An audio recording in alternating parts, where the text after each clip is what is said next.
అంటే బయట నుంచి ఆగంతకులు తీసుకొచ్చారు వీళ్ళు ప్రొఫెషనల్స్ అని. ఎక్కువగా సునీల్ కుమార్ దగ్గర పనిచేసే వాళ్ళని, ఇలాంటి బ్యాచే.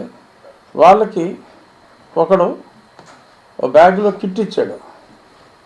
ఏంటి, నన్ను కొడతానికి వాడిని కర్ర, ఆ తాడు, ఆ రబ్బరు బెల్ట్ తోడుకి ఉన్న ఆ బ్యాటు, ఆ కిట్ ఇచ్చినాడు ఎవడో కూడా నా దగ్గర సమాచారం ఉంది.